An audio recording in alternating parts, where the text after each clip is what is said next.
Hi friends, welcome to అప్టెక్ jobs. ఈరోజు మనం ఈ సెషన్లో తెలంగాణ రాష్ట్రానికి సంబంధించిన 2024-25 సంవత్సరపు పూర్తి కాలపు బడ్జెట్ను నేడు మన రాష్ట్ర ఉప ముఖ్యమంత్రి ఆర్థిక మంత్రి అయినటువంటి శ్రీ బట్టి విక్రమార్క గారు అసెంబ్లీలో ప్రవేశపెట్టడం జరిగింది. మరి ఈ బడ్జెట్కి సంబంధించి ముఖ్యమైనటువంటి కేటాయింపులు, అసలు బడ్జెట్ స్వరూపం, మొత్తం ఎంత వ్యయం చేయబోతున్నారు, అదేవిధంగా ఎంత ఆదాయం వస్తుందని లెక్కిస్తున్నారు, ఏ ఏ రంగాలకు అధిక ప్రాధాన్యత ఇచ్చారు, మొదలైనటువంటి విషయాలన్నింటినీ కూడా మనం చర్చించుకుందాం. మరి ఈ బడ్జెట్ గురించి చర్చించుకునే ముందు మన అప్టెక్ జాబ్స్ గురించి ఒక్కసారి మీతో విన్నవించుకుంటాం.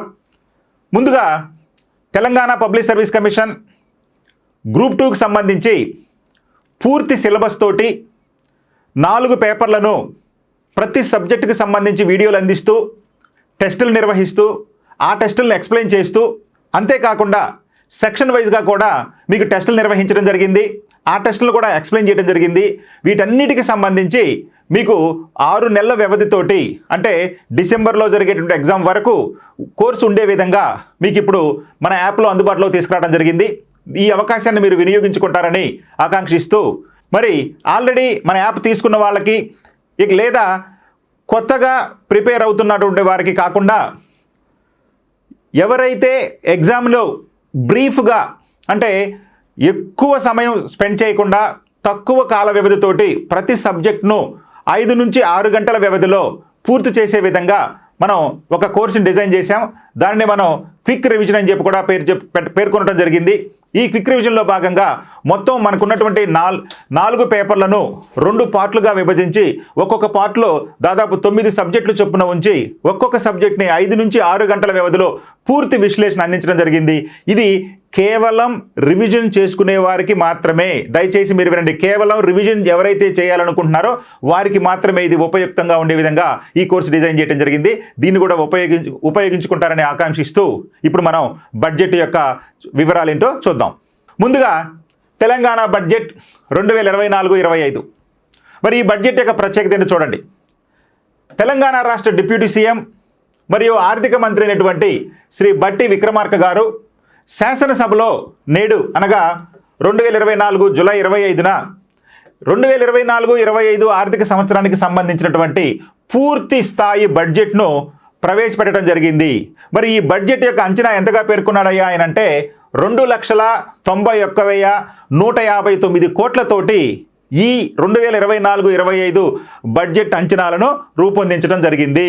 ఇది చాలా ఇంపార్టెంట్. సో మొత్తం ఎంత బడ్జెట్ అయ్యా అంటే 2,91,159 కోట్లతోటి 2024-25 బడ్జెట్ను నేడు అసెంబ్లీలో ప్రవేశపెట్టడం జరిగింది. ఈ సందర్భంగా ఆయన మాట్లాడుతూ ఏడాది 57,112 కోట్ల అప్పులను తీసుకోవాలని ప్రతిపాదించడమే కాక, నిజాం షుగర్ ఫ్యాక్టరీని కూడా తిరిగి ఆయన ప్రారంభించేటువంటి విధంగా చర్యలు చేపడుతున్నామని చెప్పి తన ప్రసంగంలో పేర్కొనడం జరిగింది. అంటే ఈ సంవత్సరం, రాబోయే సంవత్సరంలో సుమారుగా 57,112 కోట్ల రూపాయలు అప్పు తీసుకోవాలని, అదేవిధంగా మూసివేసి ఉన్నటువంటి నిజాం షుగర్ను తిరిగి ప్రారంభిస్తామని కూడా ఆయన పేర్కొనడం జరిగింది. ఇవి రెండు కూడా అంటే గణాంకాల ముందు వెళ్లే ముందు ఆయన ఒక బ్రీఫ్గా ఇవ్వడం జరిగింది ఈ స్పీచ్ని. ఇక ఇదే సందర్భంలో ఆయన పేర్కొంటూ ఇందిరమ్మ ఇండ్లకు అధిక ప్రాధాన్యత ఇవ్వడం జరిగింది. ఇందిరమ్మ ఇండ్లకు ఈ 2024-25 ఆర్థిక సంవత్సరంలో ప్రతి నియోజకవర్గంలో కనీసం 3,500 ఇండ్ల చొప్పున మొత్తం అన్ని నియోజకవర్గాల్లో 4,50,000 ఇండ్ల నిర్మాణానికి మనం చేపట్టనున్నట్టు కూడా ఆయన ఈ సందర్భంగా పేర్కొనడం జరిగింది. అంటే ప్రతి నియోజకవర్గానికి 3,500 ఇండ్ల చొప్పున రాష్ట్ర వ్యాప్తంగా 4,50,000 ఇండ్లను తలపెట్టారని చెప్పి కూడా ఆయన పేర్కొనడం జరిగింది. ఈ పథకం కింద నిర్మించే ఇండ్లకు కనీసం 400 చదరపు అడుగుల విస్తీర్ణంతో, ఆర్సీసీ కప్పుతోటి, ఆర్సీసీ అంటే పై కప్పుతోటి, సిమెంట్ కాంక్రీట్ తోటి కప్పుతోటి, వంటగది టాయిలెట్ల సౌకర్యంతో ఈ యొక్క గృహాలను నిర్మించనున్నట్లు కూడా ఆయన పేర్కొనడం జరిగింది. అంతేకాకుండా ఈ గృహాల నిర్మాణంలో భాగంగా ఎస్సీ ఎస్టీ లబ్ధిదారులకు 6 లక్షల వరకు చెల్లింపు విధంగా చర్యలు చేపడుతున్నట్టు కూడా ఆయన ఈ సందర్భంగా పేర్కొనడం జరిగింది. ఇక 2023 డిసెంబర్ నాటికి రాష్ట్రంలో అప్పులు 6,71,000 కోట్లుగా ఉన్నాయని, అంటే 2023 డిసెంబర్ నాటికి మన రాష్ట్ర అప్పులు 6,71,000 కోట్లుగా ఉందని చెప్పి, మరి ఈ అప్పులకు గాను ఈ సంవత్సరం చెల్లించినటువంటి వడ్డీలు 42,892 కోట్లు అని చెప్పి కూడా ఆయన పేర్కొనడం జరిగింది. అంటే రాష్ట్రానికి ఉన్నటువంటి అప్పులు, ఆ అప్పులకు చెల్లించినటువంటి ఈ సంవత్సరం వడ్డీ ఎంత అయ్యా వడ్డీ చెల్లించారంటే 42,892 కోట్లు వడ్డీని చెల్లించడం జరిగింది. ఇక స్వయం సహాయక సంఘాలకు వడ్డీ లేని రుణాలు కూడా అందించడం అని చెప్పి ఆయన పేర్కొనడం జరిగింది. అంటే స్వయం సహాయక సంఘాలకు వడ్డీ లేని రుణాలను కూడా అందిస్తామని చెప్పి ఆయన పేర్కొనడం జరిగింది. వచ్చే 5 ఏళ్లలో 1,00,000 కోట్ల వరకు వడ్డీ లేని రుణాలు, అదేవిధంగా ఇందిరా జీవిత బీమా పథకం కూడా అమలు చేస్తామని పేర్కొనడం జరిగింది. ఇక దాదాపు 63.86 లక్షల మంది మహిళా సభ్యులకు జీవిత బీమా సౌకర్యం కూడా కల్పించనున్నామని చెప్పి ఆయన పేర్కొనడం జరిగింది. అంటే వచ్చే 5 ఏళ్లలో 1,00,000 కోట్ల వరకు వడ్డీ లేని రుణాలు ఇస్తామని చెప్పి ఆయన పేర్కొనడం జరిగింది. అదేవిధంగా ఇందిరా జీవిత బీమా పథకం కూడా అమలు చేస్తామని పేర్కొనడం జరిగింది. దాదాపు 63.86 లక్షల మందికి మహిళా సభ్యులకు 63.86 లక్షల మంది మహిళా సభ్యులకు జీవిత బీమా సౌకర్యం కూడా కల్పిస్తున్నట్లు ఆయన ఈ సందర్భంగా పేర్కొనడం జరిగింది. ఓకే, ఇక బడ్జెట్ యొక్క సమగ్ర స్వరూపం ఏంటో చూద్దాం. బడ్జెట్ యొక్క సమగ్ర స్వరూపం 2024-25 బడ్జెట్ అంచనాలలో ముఖ్య అంశాలు.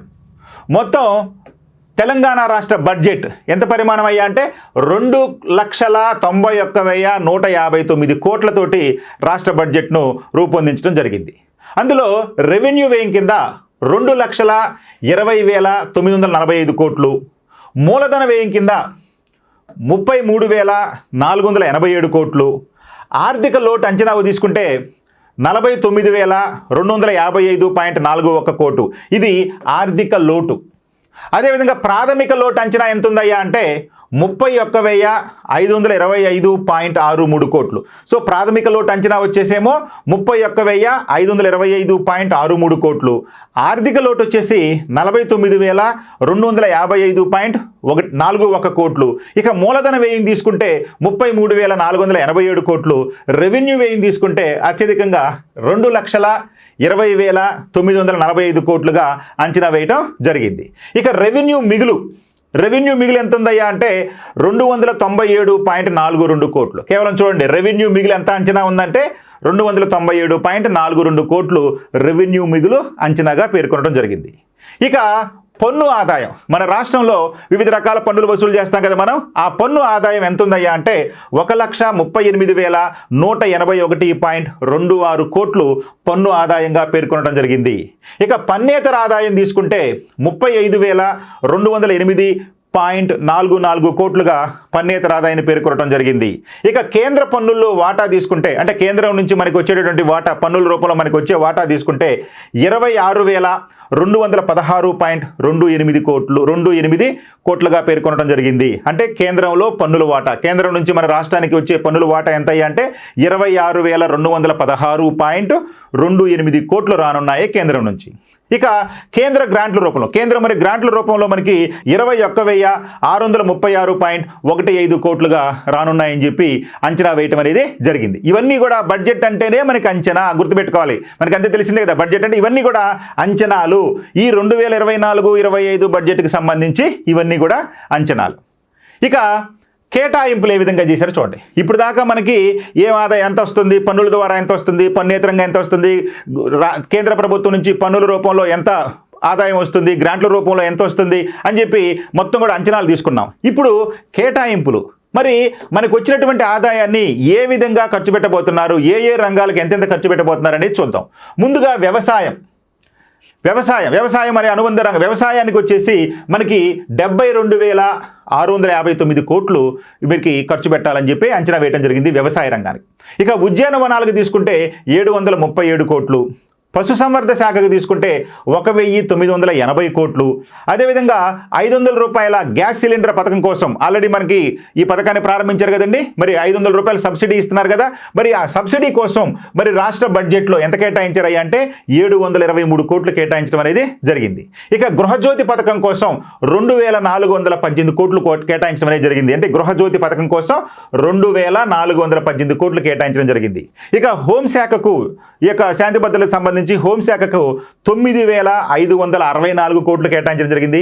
ఇక వైద్య ఆరోగ్య రంగానికి 11,468 కోట్లు కేటాయించడం జరిగింది.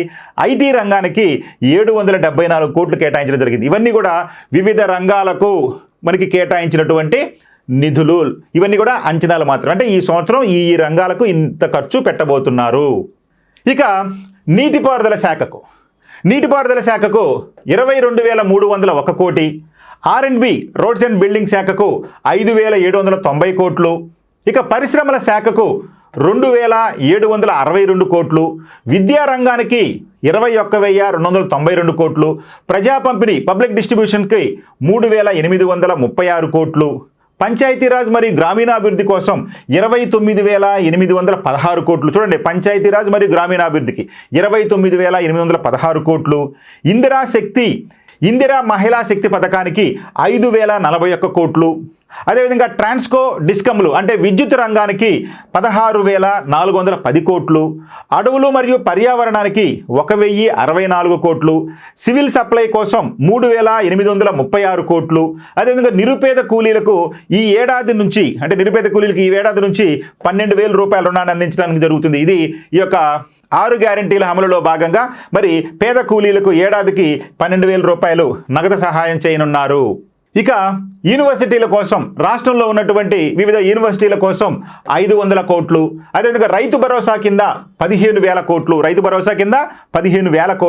అదేవిధంగా 2 లక్షల రుణమాఫీ కోసం, ఇది చాలా ఇంపార్టెంట్, 2 లక్షల రుణమాఫీ కోసం మనకి 32,000 కోట్లను ఈ బడ్జెట్లో కేటాయించడం జరిగింది. అంటే ప్రభుత్వం యొక్క అన్న ప్రకారమే ఈ యొక్క 2 లక్షల రూపాయల రైతు రుణమాఫీలో భాగంగా ఆల్రెడీ 1,00,000 వరకు ఉన్నటువంటి రుణమాఫీని చేయడం జరిగింది. మిగిలినటువంటి బాకీలను కూడా ఇవ్వటం కోసం ఈ బడ్జెట్లో 32,000 కోట్లను కేటాయించడం జరిగింది. అంటే 2 లక్షల రుణమాఫీ కోసం 32,000 కోట్లు కేటాయించడం జరిగింది. ఇక ఆరోగ్యశ్రీ లిమిటెడ్, ఆరోగ్యశ్రీకి సంబంధించి దీని లిమిటెడ్ 5 లక్షల నుంచి 10 లక్షలకు పెంచడం జరిగింది. ఇది ఎన్నికల వాగ్దానంలో చేయడం పేర్కొనడం జరిగింది. దాని ప్రకారమే ఈ ఆరోగ్యశ్రీ పరిమితిని 5 లక్షల నుంచి నేడు 10 లక్షలకు పెంపుదల చేయడం అనేది జరిగింది. ఇక ఆర్టీసీలో ఫ్రీ జర్నీ తోటి అంటే మహిళలకు ఉచిత ప్రయాణం, ఈ యొక్క 6 గ్యారంటీలో భాగంగా మహిళలకు ఆర్టీసీ బస్సుల్లో ఉచిత ప్రయాణానికి భాగంగా ఇప్పటి వరకు 2,350 కోట్లు లబ్ధి చేకూరింది ఈ రాష్ట్రంలో ఉన్నటువంటి మహిళలందరికీ సంబంధించి. అంటే ఈ మొత్తాన్ని కూడా ప్రభుత్వం ఆర్టీసీ వారికి చెల్లించడం అనేది జరుగుతుంది. సో ఈ విధంగా మహిళలు ప్రయాణించేటువంటి ప్రతి టికెట్కి అయ్యేటటువంటి ఖర్చుని ప్రభుత్వమే భరిస్తుంది. కాబట్టి ఎంతైతే లబ్ధి చేకూరిందని కూడా అంత మొత్తానికి ఈ యొక్క ఆర్టీసీకి రాష్ట్ర ప్రభుత్వం అనేది చెల్లించడం అనేది జరుగుతుంది విడతల వారీగా. రైట్. ఇక సంక్షేమానికి కేటాయింపులు, వివిధ వర్గాల సంక్షేమానికి ఏ విధంగా కేటాయించారో చూడండి. బీసీ సంక్షేమానికి 9,200 కోట్లు, ఎస్టీ సంక్షేమానికి 17,056 కోట్లు, మైనారిటీ సంక్షేమానికి 3,003 కోట్లు, స్త్రీ శిశు సంక్షేమానికి 2,736 కోట్లు, ఎస్సీ సంక్షేమానికి 33,124 కోట్లు కేటాయించడం జరిగింది. అంటే అందరికంటే ఎక్కువగా ఎస్సీ సంక్షేమానికి 33,124 కోట్లు కేటాయించడం జరిగింది. ఆ తర్వాత ఎస్టీ సంక్షేమానికి 17,056 కోట్లు, తర్వాత బీసీ సంక్షేమానికి 9,200 కోట్లు, ఇక స్త్రీ శిశు సంక్షేమానికి 2,736 కోట్లు, మైనారిటీ సంక్షేమానికి 3,003 కోట్లను కేటాయించడం జరిగింది. అంటే వివిధ సంక్షేమాలకు ఈ యొక్క కేటాయింపులు అనేవి చేయడం జరిగింది. ఇక ప్రత్యేకంగా హైదరాబాద్పై దృష్టి సారించడం జరిగింది.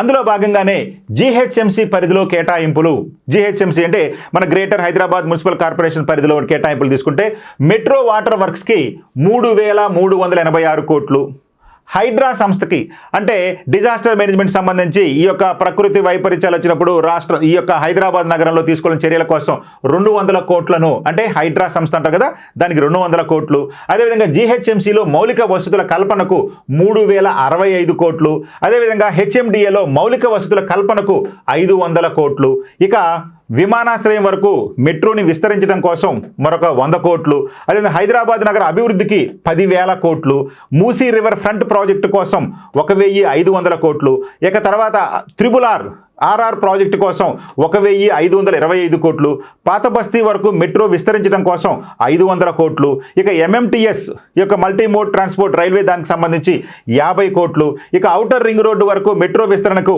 200 కోట్లు. సో ఈ విధంగా మన హైదరాబాదు పరిధిలో ఉన్నటువంటి వివిధ పనుల కోసం ఇన్ని వేల కోట్లు కేటాయించడం జరిగింది. దాదాపు ఈ యొక్క రాష్ట్ర ప్రభుత్వం హైదరాబాద్ నగర అభివృద్ధి కోసం ఎంత కేటాయించిందో మనకి ఈ గణాంకాలను చూస్తే తెలుస్తుంది.